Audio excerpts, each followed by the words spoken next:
Remember when Intel Inside was synonymous with cutting-edge performance, powering nearly every computer on the planet? For decades, they were an untouchable titan, but the tech landscape has dramatically shifted, leading to an unexpected fall from grace. Join us as we uncover how the mighty Intel stumbled, how AMD rose from the ashes, and whether Intel can truly reclaim its former glory. For decades, Intel stood as the undisputed champion of the computing world, their microprocessors powering nearly every personal computer. From the early 8086 to the iconic Pentium series, Intel's innovation drove the PC revolution, establishing a virtually unchallengeable monopoly. Their dominance was so complete, Intel Inside became a household slogan. The Pentium era, beginning in the mid-1990s, solidified Intel's market leadership, making their chips synonymous with high performance and reliability. This period saw rapid advancements in processor speeds and capabilities, further cementing Intel's reputation as the primary innovator in the CPU space. Consumers trusted the brand implicitly for their computing needs. As the new millennium approached, Intel introduced the netburst architecture with the Pentium 4, aiming for extremely high clock speeds and pushing the boundaries of performance. This ambitious design was intended to carry Intel through the next decade, with plans for clock speeds soaring into the gigahertz range. It was a bold, almost aggressive bet on raw clock speed. With AMD struggling to compete meaningfully, Intel enjoyed what seemed like an unassailable position, leading to a period of unprecedented market share dominance. This lack of robust competition inadvertently fostered a sense of complacency within the company, as the pressure to innovate rapidly or diversify strategies diminished. They truly believed they were untouchable. However, the netburst architecture proved to be Intel's first major misstep. While it delivered high clock speeds, its inefficiency led to excessive heat generation and power consumption.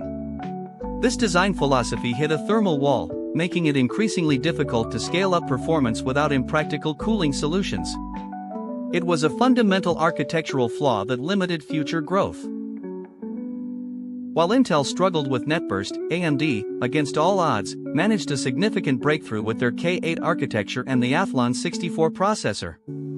This chip introduced integrated memory controllers and 64-bit computing capabilities to the mainstream, often outperforming Intel's Pentium 4 in real-world applications. It was a crucial turning point, showing Intel was not invincible. The performance gap closed by AMD's Athlon 64 sent shockwaves through Intel, forcing them to re-evaluate their entire strategy and abandon the floundering netburst architecture. This marked a rare moment of vulnerability for the dominant chipmaker, as they scrambled to develop a replacement that could regain their performance crown. It was a wake-up call.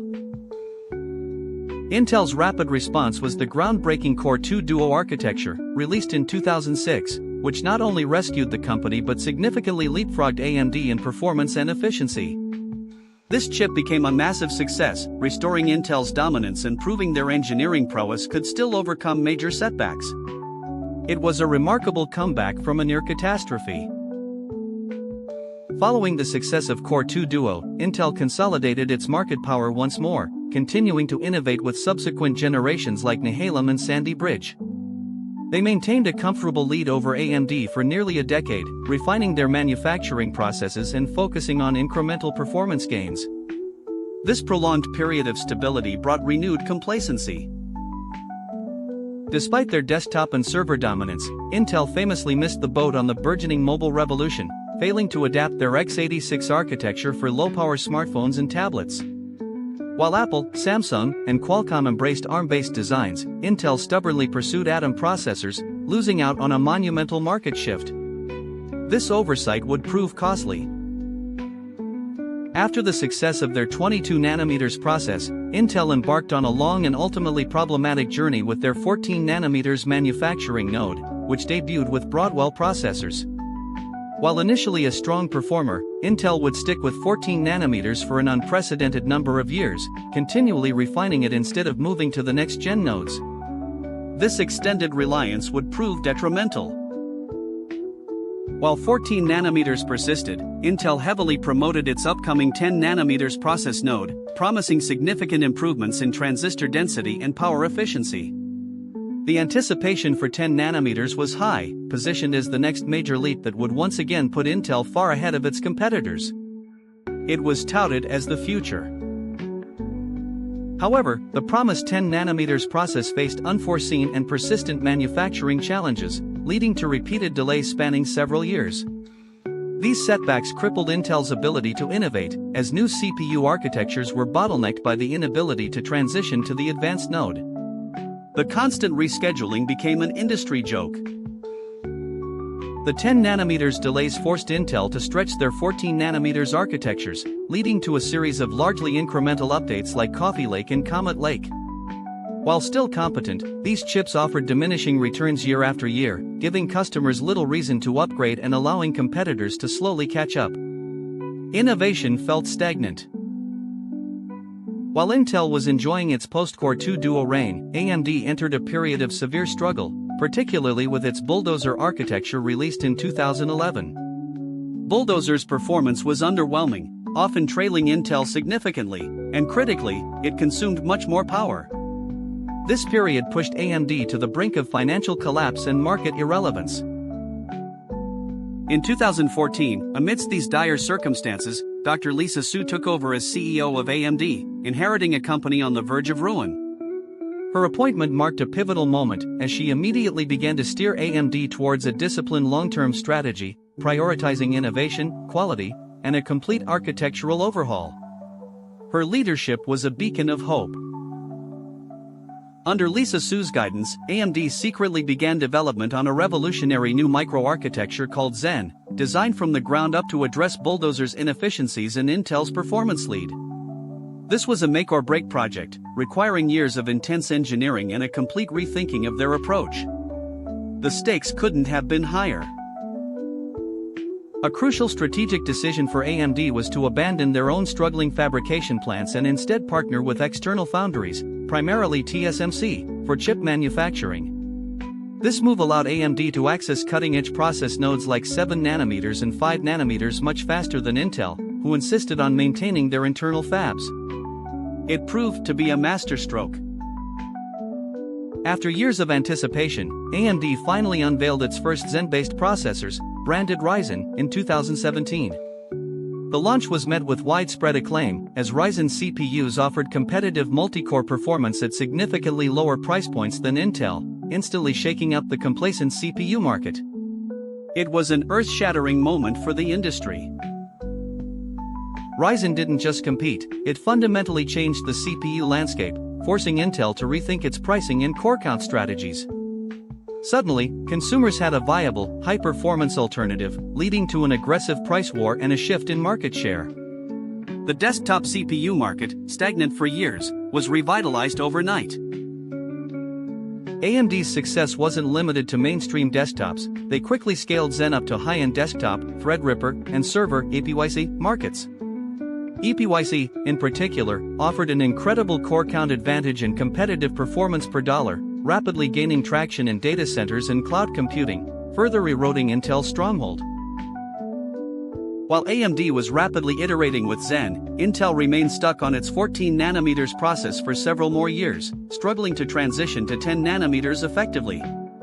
This meant their new generations, like Comet Lake, were still fundamentally relying on older manufacturing tech, limiting performance gains to minor clock speed bumps. The gap between promised and delivered continued to widen. The mounting pressures from AMD, coupled with persistent manufacturing issues and declining stock performance, led to significant leadership changes at Intel. CEO Brian Krzanich resigned in 2018, followed by a search for new direction, indicating a crisis of confidence within the company. This was a clear sign of deep-seated problems. Adding to Intel's woes, major security vulnerabilities like Spectre and Meltdown were discovered in their CPUs, affecting nearly every processor made in the last 2 decades. While not solely an Intel issue, the revelations severely impacted public trust and required complex software and hardware patches that sometimes reduced performance. It was a reputational blow. For years, Intel had prioritized high clock speeds and single-core performance, assuming most applications wouldn't benefit from more cores. AMD's Ryzen, with its aggressive core counts, proved this assumption wrong, particularly in content creation, streaming, and modern gaming. Intel was forced to rapidly increase core counts in response, playing catch-up. The struggle continued as Intel announced further delays for their critical 7nm process, pushing it back even more years. This final manufacturing blow, combined with a steady decline in market share and investor confidence, led to the return of Pat Gelsinger, a veteran Intel engineer, as CEO in early 2021. His return was seen as a last hope. Upon his return, Pat Gelsinger immediately unveiled his ambitious IDM 2.0 strategy, aiming to restore Intel's manufacturing prowess and leadership. This multi-pronged approach involves both internal manufacturing and increased reliance on external foundries, signifying a departure from Intel's traditional insular approach. It was a bold pivot. A key component of IDM 2.0 is the establishment of Intel Foundry Services, IFS, opening up Intel's manufacturing capabilities to external companies, directly competing with TSMC and Samsung. This aims to leverage Intel's idle capacity and create new revenue streams, a radical shift for the company once known for only making its own chips. Intel's first major architectural shift under the new strategy came with Alder Lake processors in late 2021, introducing a hybrid core design. This innovative approach combined high-performance P-cores with efficient E-cores, similar to ARM's Big Little design, providing a significant performance uplift and marking a crucial return to competitive innovation. Alder Lake briefly allowed Intel to reclaim a performance lead in desktop gaming in some single-threaded workloads, demonstrating that Intel still possessed the engineering talent to innovate. This success was a much-needed morale boost and a sign that the company was finally turning the corner on product competitiveness. It proved they still had fight left. Despite Alder Lake's success, Intel's server roadmap continued to face setbacks, with the highly anticipated Sapphire Rapids data center CPUs suffering multiple delays. This further complicated Intel's efforts to regain ground in the lucrative server market, allowing AMD's EPYC to continue its aggressive expansion. The server battle was far from over. While Intel made progress, the transition to newer process nodes like Intel 4, equivalent to 7nm, and Intel 3, equivalent to 5nm, remains incredibly challenging.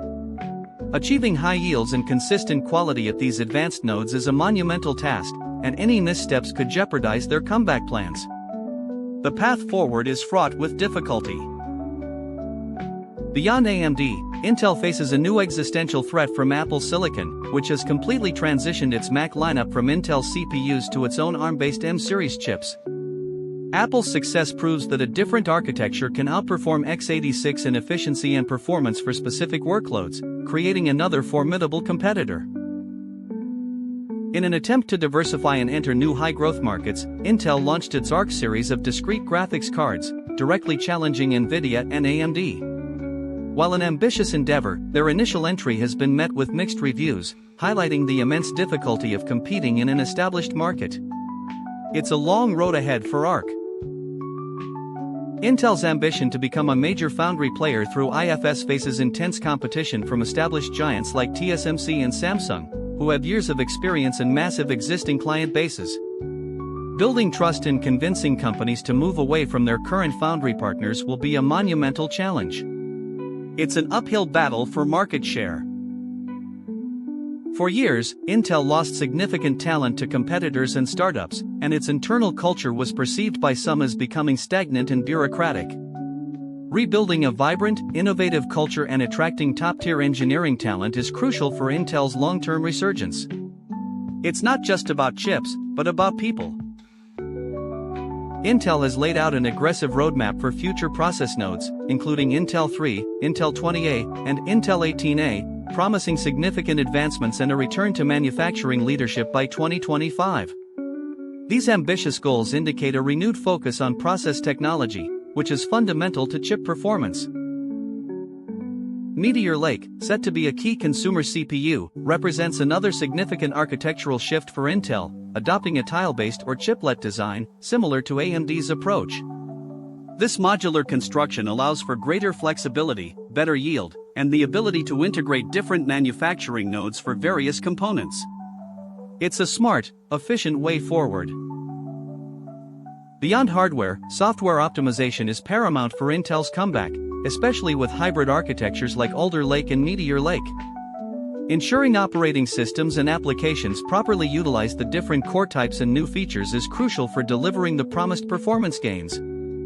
A chip is only as good as the software that runs on it.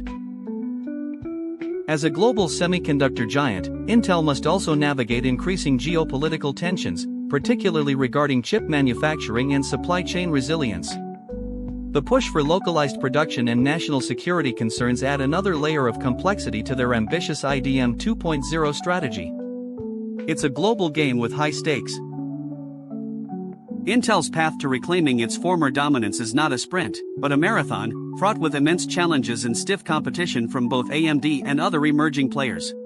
While recent architectural improvements are promising, consistent execution on manufacturing and product delivery will be critical. Patience and perseverance are key. The computing landscape is rapidly evolving beyond traditional CPUs, with a massive shift towards AI, specialized accelerators, and custom silicon for various applications.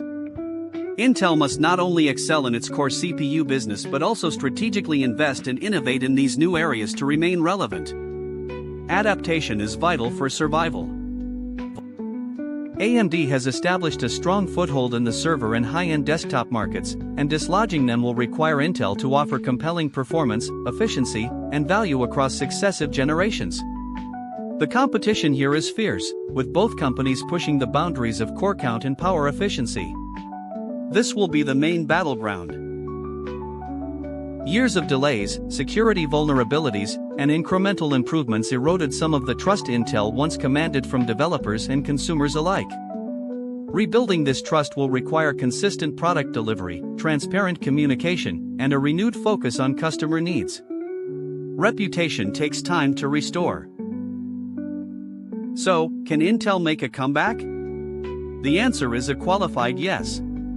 While they face monumental challenges, recent products show renewed engineering prowess, and the IDM 2.0 strategy provides a clear path. Their vast resources and legacy of innovation mean counting Intel out would be a grave mistake, but the road ahead demands flawless execution. From king to underdog and now fighting their way back, Intel's story is a compelling saga of innovation, missteps, and resilience. What do you think? Can Pat Gelsinger truly restore Intel's glory, or has AMD cemented its place as the new leader? Let us know your thoughts in the comments below. If you enjoyed this deep dive, please give us a thumbs up, share it with your tech-loving friends, and hit that subscribe button for more in-depth analyses like this. Thanks for watching, and we'll see you in the next video.